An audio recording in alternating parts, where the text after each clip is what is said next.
Welcome back. We've already talked a bit about APIs and how to pull data with a GET request. Now, many websites don't have all the data on one page. Instead, there are many different pages. Something similar exists for APIs too. In this lesson, we will introduce the concept of pagination and what it has to do with APIs.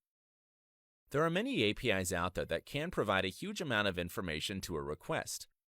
One of the most intuitive examples of this are search APIs. Take Google, for instance. When you search something, practically infinite results are found.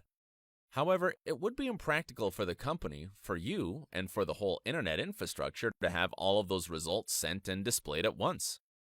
This is why the content is separated into portions, the so-called pages. And that's basically the concept of pagination. Many APIs also deliver their data in pages. One such example, which we will study now, is the GitHub Jobs API. The documentation can be found at jobs.github.com/API. Let's dive right in. Here's the base URL of the site. To filter out jobs, we can use the parameters description with value data science and set location to Los Angeles. Okay, let's see. The request was accepted and returned status code 200. This time, however, the reply is just the list of the result dictionaries, so we need to check its length manually. Well, it looks like our filters were too exclusive, as only 4 results were found.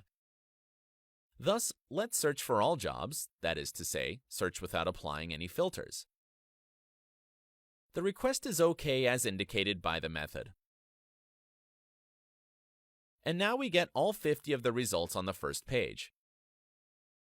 To obtain the next page, we need to make another request with the parameter page set to 2.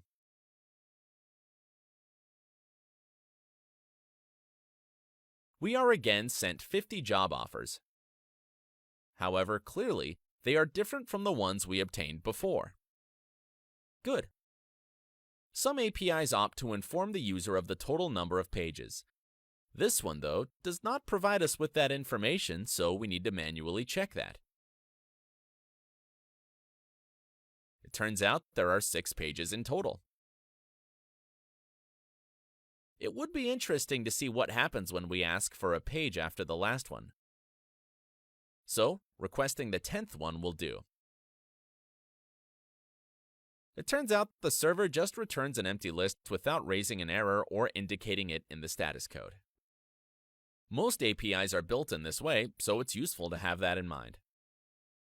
Finally, let's see how to extract all results from the first, let's say, 5 pages.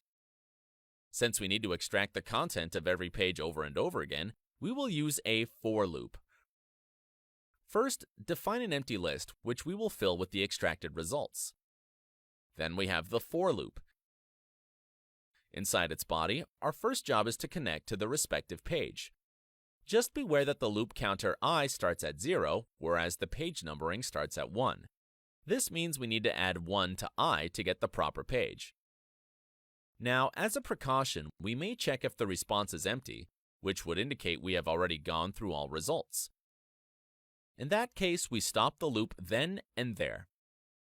If not, we add all items from the response to our list of results using the extend function.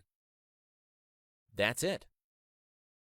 Running this produces 250 items in our list, exactly 5 pages times 50 results per page.